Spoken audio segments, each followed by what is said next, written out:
अस्सलाम वालेकुम दोस्तों अॼु जो असांजो टॉपिक आहे उहो आहे मखदूम मोहम्मद ज़मान तालिबुल मौला। मखदूम मोहम्मद ज़मान तालिबुल मौला जो शुमार सिंध जे वॾनि शाइरनि में थिए थो। संदसि जनम 3 नवंबर 1919 में हाला नवां में थियो। मखदूम साहब पंहिंजे ख़ानदानी माहौल मुताबिक़ नंढे हूंदे खां ई शेरो शाइरी ऐं राग सां शौक़ु हूंदो हुअसि। शाइरीअ में पहिरियों तख़ल्लुस बेवस, पोइ फ़राक़ी, बाद में ज़मान शाह ऐं साल 1949 खां तालिबुल मौला अख़्तियार कयऊं। संदसि शाइरी जे मजमूअनि में बहार तालिब, रुबाइयात तालिब, कचकोल तालिब, शान सरवरी, बेपी रखियूं, छपर में छड़ियूं, दीवान तालिब मौला, मसनवी, अक़लो इश्क, मिस्री जूं तड़ियूं, सदा वसी सिंधड़ी, आबे हयात, चूंडड़ियूं वग़ैरह शामिल आहिनि। त दोस्तों इन मां तव्हांखे अंदाज़ो लॻी वियो हूंदो त मखदूम तालिबुल मौला केॾे आला पाए जो शाइर हो। छो तो करी मींहं मूंसां रीस रोइण जी, तालिबुल मौला सां कया ॿेली नाहक वॾा ॾींहं, तुंहिंजा ॿ टे ॾींहं मुंहिंजी मौसम सदका। संदसि कलाम में हुस्नो इश्क जा सागर छलकंदा नज़र अचनि था। महबूब सां प्यार कबो, उमिरि भर कबो, बेशक कबो, ज़रूर कबो, बेख़तरे कबो, हिकिड़े खे दिलि ॾेई न हज़ारनि सां लाइ बि, दुनिया में सजदा गाह बि हिकिड़े ई दर कबो।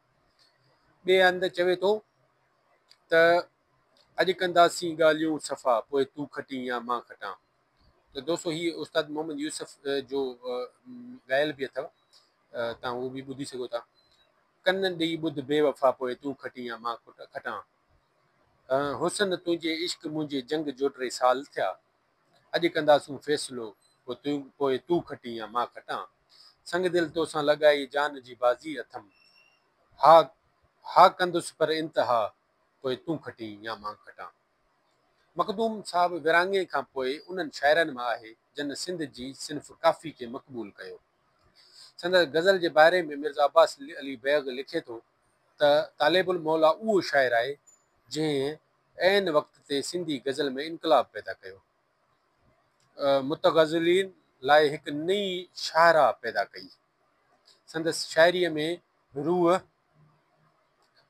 रूह शात जलवागर आहे। त दोस्तों ही हो असांजो जेको आहे मखदूम तालिबुल मौला ते जी ज़िंदगी ते जेको आहे या संदसि सिंधी अदब लाइ ख़िदमतुनि ते जेको आहे संदसि जेको कंट्रीब्यूशन आहे सिंधी शाइरी लाइ। त दोस्तों इन में असां जेके आहिनि इन्हनि जा कुझु किताब जेके ही असां पढ़ियासीं, रुबायात तालिब, बहार तालिब, कचकोल तालिब, शान सरवरी, बेपी रखियूं। सो दोस्तों इहे कुझु असां नाला यादि कंदासीं, कुझु इन जा शेर असां यादि कंदासीं ऐं अहिड़े हिसाब सां उन्हनि जी पहिरियां असां हुननि जो तारुफ़ लिखंदासीं, किथे ॼावा, हाला नवां में ॼावा, हुन खां अलावा 1919 में ॼावा, 1949 खां पोइ तालिबुल मौला उन्हनि जो तख़ल्लुस छा हुयो, उन्हनि जा जेके मशहूरु किताब आहिनि, उन्हनि जा मजमूआ कहिड़ा कहिड़ा आहिनि, उन सां गॾोगॾु उन जा कुझु असां शेर यादि करे छॾींदासीं। अहिड़े हिसाब सां हिकिड़ो असांजो जामे जेको आहे जवाबु तयारु थी सघे थो। सो उमेदु आहे लेक्चर तव्हांखे सम्झायो हूंदो। वरी मिलंदासीं ॿिए लेक्चर में। Thank U.